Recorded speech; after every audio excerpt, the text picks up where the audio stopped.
I can't believe that an organization like the HOA could be so ruthless. When my mother was facing a medical emergency, her life at risk, instead of offering help, Claire Johnson, the HOA president, was more concerned about trimming hedges and blocking the ambulance. Her utter lack of empathy and the small amount of power she clung to was disgusting. This is the harsh reality of a system that, instead of protecting the community, only seeks to manipulate and impose meaningless rules on those who are in desperate need of help.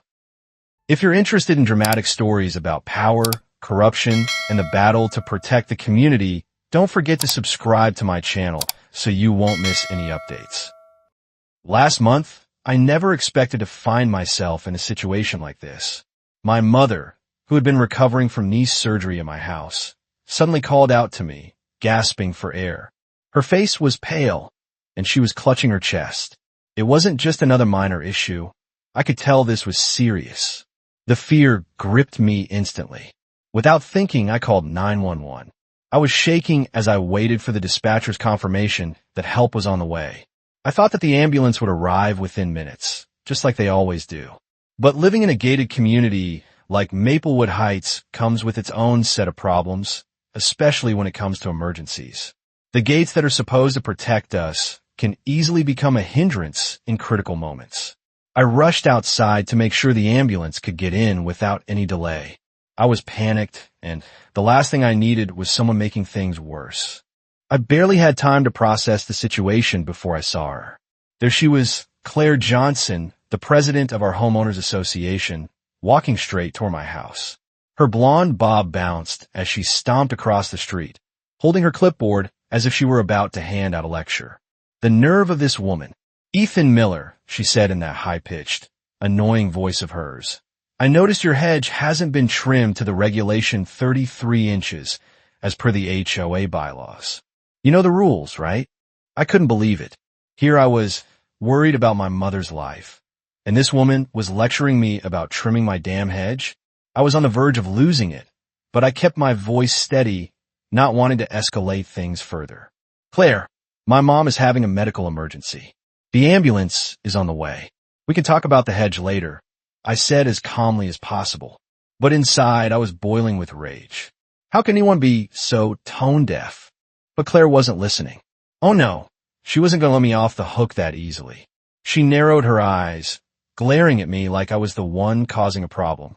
"Well, Ethan Miller, rules are rules," she shot back, like that was supposed to calm me down. And speaking of rules, ambulances aren't allowed to use their sirens after 6 p.m. in our neighborhood. It disturbs the peace. I froze for a second. Did she really just say that? I checked the time. It wasn't even close to 6 p.m. yet. It was as if she was looking for any excuse to flex her power, no matter how absurd. The distant sound of sirens suddenly made my heart race. Finally, help was on the way. But Claire's face turned even more determined as she heard the same sound. "I'll need to speak with them about proper protocol for our community," she declared, puffing her chest up like she was about to confront an enemy, not paramedics. I couldn't believe what I was hearing. The ambulance was coming to save my mom, and she was preparing to argue with them over how they were doing their job.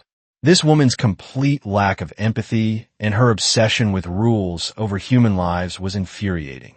There was no way I was going to let her stop the ambulance. But she wasn't done yet. "I'll meet them at the entrance," she said, turning and practically sprinting toward her car. I was speechless. She actually thought she could intercept an ambulance on an emergency call. What was wrong with her? I needed to go back to my mom, but I quickly called Mark, the security guard at the gate, hoping that someone with some sense could help. "Mark, it's Ethan Miller. There's an ambulance coming for my mom. Please make sure it gets through. Claire is on her way to the gate and might try to stop them." Mark didn't hesitate. "Got it, Ethan Miller. Don't worry, I'll handle it." I could only hope he would. As I rushed back inside, I glanced out the window. Claire was speeding to the gate, her white SUV cutting through the street like she was on some mission. She was about to make this entire situation 10 times worse. From the window, I watched in horror as Claire parked her SUV, blocking the entrance to the community. She was standing there, arms crossed, as if she was giving the paramedics a lecture. You gotta be kidding me. The ambulance had arrived, but they couldn't get through. I felt a sickening twist in my stomach. Time was ticking. My mom was in distress, and Claire was standing there, refusing to let them pass. This wasn't just stupid, it was dangerous. Mark finally appeared and approached Claire, asking her to move her vehicle. But I could see her shaking her head, like she was the one in charge here. This was madness. My mom was in the next room, struggling to breathe, and this woman was blocking the only chance she had at help. In a desperate attempt to speed things up, I grabbed my mom's police badge and snapped a photo of it. I sent it to Mark with a simple message. The patient is Chief Adams. Show this to the paramedics and Claire. Within seconds, I saw Mark show his phone to the paramedics.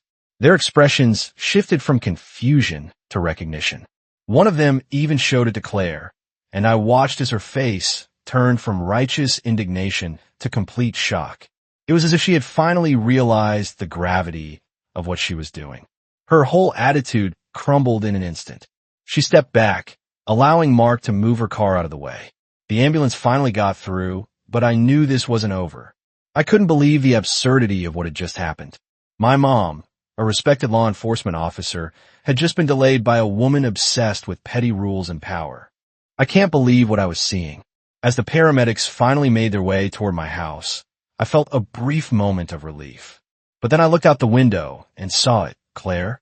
She was still standing by her car at the gate, arms crossed like she was some kind of authority figure, refusing to let go of her ridiculous rules. My mom was barely able to breathe, and this woman was still trying to act like she was in control. You don't just block an emergency vehicle, I muttered to myself, struggling to keep my temper in check. It was like she had no understanding of what was at stake here. How could anyone be so heartless? I was about to lose it.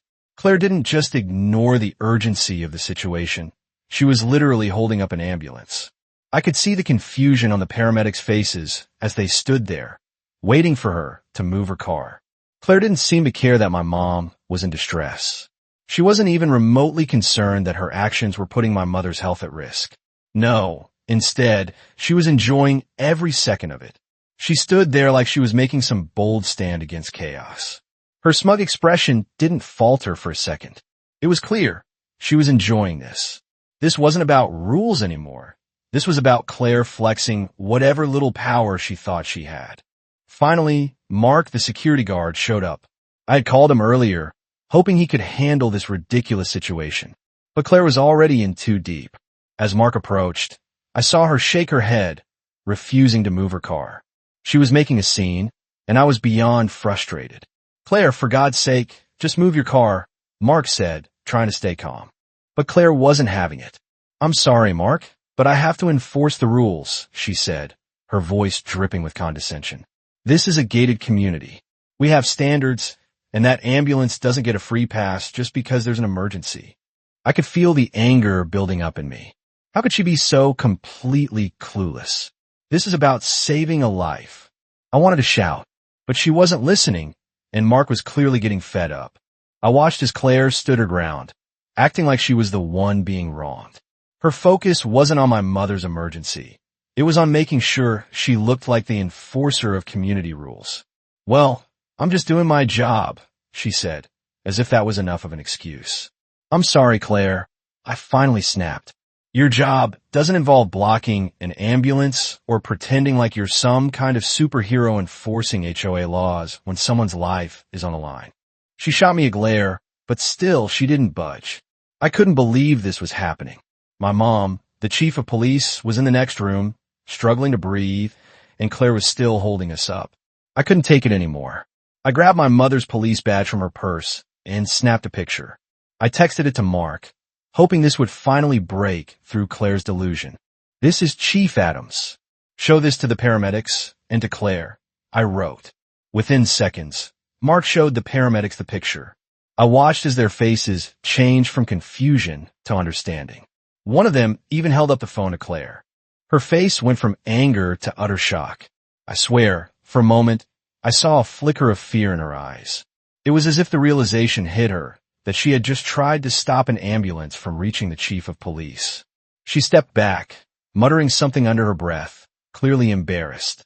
She wasn't so confident anymore. It didn't take long for Mark to use his spare gate keys to move Claire's car. The ambulance finally got through. I rushed to meet the paramedics at the door and guided them to my mom's room. She was still awake, but I could see how uncomfortable she was. As the paramedics assessed her condition, I couldn't shake off the anger I felt toward Claire. Her ridiculous obsession with rules had almost cost my mom precious minutes of care. I couldn't believe she would put her ego above human lives. "Mom, don't worry. Everything's fine now," I told her, trying to keep my voice steady. But inside, I was boiling with rage. I kept thinking, who in their right mind would try to block an ambulance, let alone to someone like my mother? Well, Claire had done it. She had actually gone that far. Claire's actions were beyond frustrating, and in that moment, I realized just how much damage a person like her could do when they were too blinded by power. What was supposed to be a simple medical emergency turned into a nightmare because of her selfishness and need for control. She didn't just mess with the wrong person. She messed with the wrong situation. And I wasn't going to let her get away with it. The situation had gone beyond ridiculous. My mother was finally stable after the allergic reaction, but the aftermath of Claire's interference was far from over. I knew something had to be done about the madness that had just unfolded. But when I got home from the hospital, I was hit with a surprise I wasn't ready for. A violation notice on my front door, signed by Claire Johnson herself. The charge? Improper use of emergency services in a residential area. I was furious. How could she possibly accuse us of misusing emergency services when she was the one who had caused the delay? But that was Claire for you. Always finding a way to blame others while avoiding any accountability. The nerve of her. As I read through the notice, I could feel my blood boiling. She'd slapped a $250 fine on us for something that was entirely her fault. How can anyone be so arrogant? I was already furious, but when I showed the notice to my mom, her reaction surprised me. She didn't yell. She didn't throw a fit. No, she chuckled. Weakly, of course, because she was still recovering, but it was a chuckle of someone who knew exactly what to do. "Hand me my phone," my mom said with a smirk, her voice hoarse from the hospital stay. I handed it to her, still confused about what was going on. She made a few calls, one after the other, without a single moment's hesitation. First, she called the city attorney. Then, she called her colleague, Deputy Chief Rodriguez. Finally, she called the president of Maplewood Heights Property Management, someone she knew well, apparently. I could see the transformation happen before my eyes. My mom went from the sweet, recovering woman who had almost died on me to Chief Laura Adams, back to the fierce, no-nonsense officer she had always been. Claire had no idea what was coming for her. The next day, I received an email that I didn't expect. An emergency HOA board meeting had been scheduled for that evening, and all residents were invited to attend. This was it. My mom, still weak from her recovery, insisted we go. She said she wouldn't miss this for the world, and her determination made it clear that this was no ordinary meeting. She wasn't going to let Claire off the hook that easily. We arrived at the community clubhouse, and the tension in the room was palpable. The board members were seated around the table, with Claire sitting in her usual spot at the front. The moment she saw us walk in, her face turned a deep shade of red, but she quickly masked it with a forced, professional smile, though it did nothing to hide the discomfort in her eyes. The worst part? The board members around her seemed to have no problem with her actions. It was clear that Claire had done what she could to keep everyone on her side, but it wouldn't matter anymore. My mom wasn't about to let her get away with this. Claire started the meeting with her usual spiel about the importance of community standards, her voice dripping with fake politeness. She went on and on about how important it was to follow the HOA bylaws, how everything in the neighborhood had to be in perfect order to maintain peace and property values. The usual nonsense. Then, she got to the main topic of the meeting, the so-called abuse of emergency services in the community. She said, "It has come to the board's attention that some residents have been calling emergency services for non-emergency situations. This disrupts the peace of our community and diminishes property values." I could barely sit still. It felt like everything she said was aimed directly at us, even though she didn't have the guts to mention us by name. She finished by saying that the board was implementing a new rule requiring residents to seek approval before calling emergency services, unless it was a life-threatening situation. The worst part? Any violation of this new rule would come with a $250 fine. I couldn't believe what I was hearing. Claire had the gall to propose that. She was actually trying to punish people for calling emergency services. I was about to snap, but my mom beat me to it. Before I could even open my mouth, my mother stood up. She wasn't just a sick woman recovering from surgery. She was Chief Laura Adams, and Claire was about to find that out the hard way. The entire room went silent as my mom addressed the board. "Excuse me, Ms. Williams," she said calmly but firmly. "I need to address this new policy you've proposed." Claire tried to cut her off with a tight smile. "Chief Adams, we appreciate your input, but this matter has already been decided by the board. If you'd like, you can bring your concerns to next month's meeting." But my mom wasn't sitting down. She took a step toward the board table, and I could see the fire in her eyes. "No, this can't wait. Your policy is illegal," she said, her voice carrying the authority of 30 years in law enforcement. The room was dead silent. Claire's face turned bright red. She sputtered something about how this was an HOA matter, not a police matter, but my mom wasn't having any of it. Just when Claire thought she could keep her little power trip going, everything came crashing down. My mom nodded toward the back of the room, where the city attorney stood up. "Actually, Ms. Williams," the attorney said, "this is not just an HOA matter. Your proposed policy is illegal, and last week's actions, blocking an ambulance, are a misdemeanor under state law." Claire's face drained of color. Her carefully constructed facade of control and authority crumbled before everyone's eyes. "I was just enforcing the community standards," she stammered, her voice weak. The attorney wasn't done. "Furthermore, you attempted to fine someone for properly using emergency services, which is fraud. If this isn't resolved, we will be filing charges." The room buzzed with tension, but my mom wasn't done yet. One of the board members, an older judge who had always been uncomfortable with Claire, moved to immediately rescind the emergency services policy and cancel any fines. The vote was quick, and it was unanimous, except for Claire. Of course, she was the only one who voted against it. Within minutes, Claire was officially removed from her position as HOA president, replaced by an interim leader. I could barely contain my satisfaction as I saw the humiliation on her face. Claire, who had spent so long abusing her power, was now nothing more than a disgraced former president. The best part? My mom had made sure that Claire wasn't getting away with it, and now everyone in the room knew just how far Claire had gone. As she gathered her things, shaking and clearly realizing the gravity of her situation, she shot one last look at us. "This isn't over," she hissed as she walked past. To which my mom casually responded, "Oh, and you'll be receiving a $5,000 fine for obstructing emergency services. Have a lovely evening, Claire." The sound of her heels clicking away was the sweetest thing I'd ever heard. Claire's reign as HOA president had come to an abrupt end, but that didn't mean she was ready to admit defeat. I could see the bitterness in her eyes as she stormed out of the board meeting, trying to maintain some semblance of control over the situation. But it was clear to everyone in the room, she had lost. Not just her position, but any shred of respect from the people she had been trying to control for so long. She had tried to enforce ridiculous rules, ignoring common sense and human decency, and now it had all come crashing down. What really got to me, though, was her attempt to twist everything into her favor. She wasn't sorry. She wasn't even close to admitting that she'd done something wrong. No, she was angry, and that made it even worse. As she gathered her things, I could hear her muttering under her breath. "This isn't over," she said, her voice tight with rage. It was pathetic. She was trying to make herself sound tough, but everyone could see it. She was furious, embarrassed, and absolutely powerless. But I wasn't going to let her have the last word. "You're right about one thing, Claire," I said, loud enough for her to hear. "This isn't over, but it's over for you." Her face turned even more red as she whipped around, trying to give me one last glare.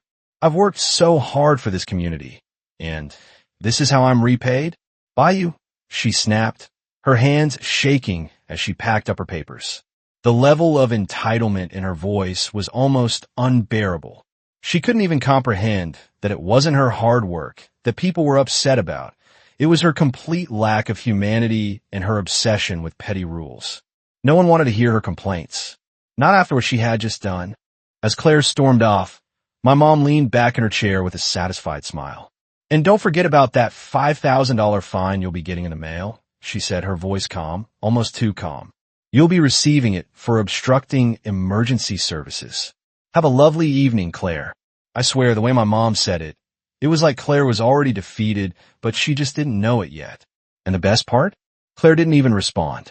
She just left, her heels clicking on the floor with each step, as if she were walking away from her last chance at any dignity. As the door slammed behind her, I could hear a faint crash. The HOA Awards plaque bearing her name fell off the wall. It shattered into pieces, the sound ringing through the room like a final, symbolic enter time and power. It was perfect. After she left, I couldn't help but feel a wave of relief wash over me. For months, we had all been living under a thumb. She thought she could get away with anything just because she held a title in the HOA. But today, she had been exposed for what she truly was, a small-minded, power-hungry individual who would stop at nothing to enforce her ridiculous rules, even at the cost of someone's life. The best part was, she didn't even realize how deep of a hole she had dug for herself. She was so caught up in her need to be in control that she didn't even notice how out of touch she had become with reality.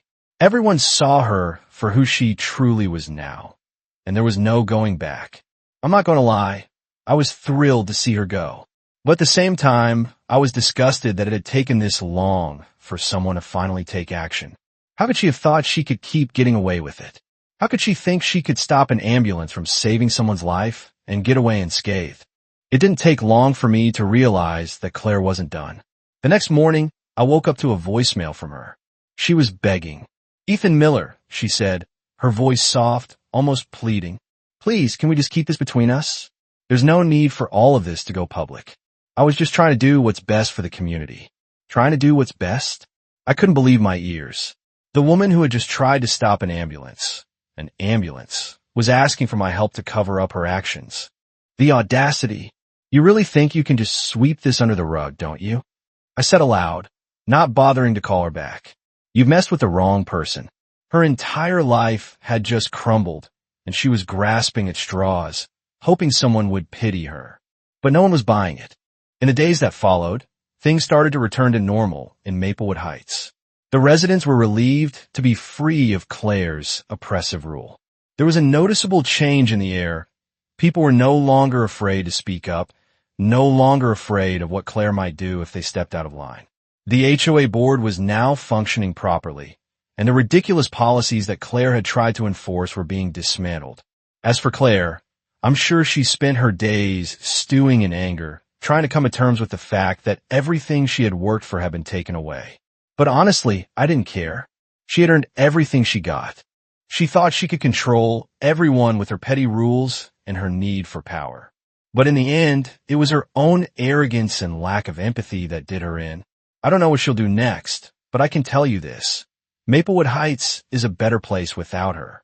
And for the first time in months, I could finally breathe easy, knowing that Claire Johnson would never have the chance to hurt anyone again. Just when I thought things had finally settled down, I was hit with yet another surprise.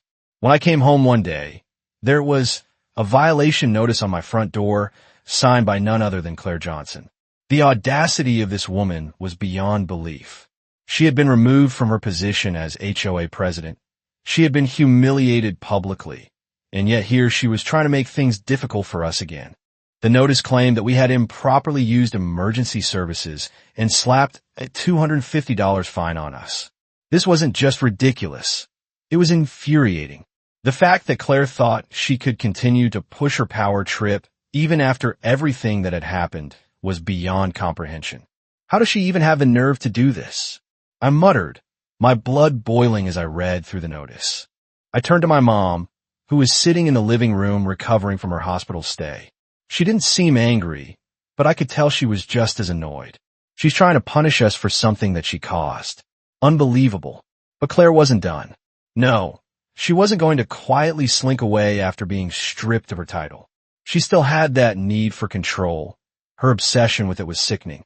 I started getting strange, passive-aggressive messages from her, asking me to discuss the fine and trying to make it sound like it was all just a big misunderstanding.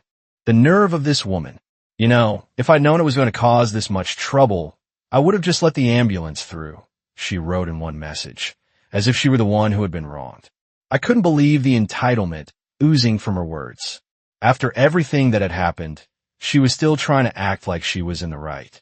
Unreal, I muttered to myself. At this point, my mom had had enough. She wasn't going to let Claire get away with her nonsense. She was already planning her next steps. I'm going to make sure this gets resolved once and for all, my mom said, her voice steady but full of determination. I could see the fire in her eyes. She had been silent for a while, letting Claire dig her own grave, but now it was time for my mom to act. She was going to make sure Claire didn't walk away unscathed this time. She's still trying to punish us, even after what happened, my mom said. It's time for her to face the consequences. I couldn't help but feel a rush of excitement. Claire had messed with the wrong person, and my mom was going to make sure everyone knew it. The next day, my mom got on the phone with the city attorney and the property management company. She wasn't going to sit back and let Claire keep this up. She wasn't just a victim in this situation. She was a force to be reckoned with. As I watched her take charge, I couldn't help but feel proud. She was calm, but there was an undeniable authority in her voice. Claire had no idea what was about to hit her. I'm done letting her get away with this, my mom said, her voice full of resolve. It's time we make sure she knows that she can't mess with us or anyone else without facing the consequences. That evening, there was another emergency HOA board meeting. This time, the board wasn't going to let Claire push them around.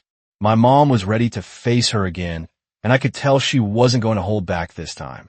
The moment Claire saw us walk into the meeting, I could see the tension on her face. She tried to mask it, but there was no hiding the fact that she was panicking. She had already lost everything, and yet she still tried to act like she had the upper hand. I'm just trying to keep things in order, she said in a trembling voice as she stood before the board. I did what I thought was best for the community. I was just trying to maintain peace and follow the rules. Her words were empty, and everyone in the room knew it. She wasn't fooling anyone anymore. My mom stood up, her voice loud and clear. What you did wasn't about maintaining peace. It was about you wanting to feel important. You blocked an ambulance, for God's sake. You put my life in danger, and you're still trying to punish me. Enough is enough. The board didn't waste any time this time. They immediately moved to officially rescind her proposed fines and policies. They voted to remove any and all fines that had been issued under her direction. But Claire wasn't going to walk away quietly. She still tried to argue, but it was clear that no one was on her side anymore. I've worked so hard for this community, she whined, her voice cracking. I've done everything for you people. Everything, someone from the back of the room shouted. You've only done everything for yourself. The entire room erupted in murmurs of agreement. Claire's delusion had finally crumbled. She was no longer the HOA president. She was nothing. My mom, still standing tall, turned to face Claire with a smile. You've worked so hard, haven't you? Well, how's that working out for you now? She said, her voice dripping with sarcasm. Maybe you'll have better luck with your $5,000 fine for obstructing emergency services. I'm sure you'll find that really rewarding. Claire's face turned pale. She tried to say something, but her words were lost in the chaos that followed. There was no more sympathy for her. She had no power left. When the meeting ended, Claire quickly gathered her things and left, defeated. As she walked out the door, her gaze met mine, and for a moment, I saw the full extent of her shame. It was almost pathetic. And that was the last time we ever saw Claire Johnson trying to wield any power over this community. Her reign of terror was officially over, and no one was sad to see her go.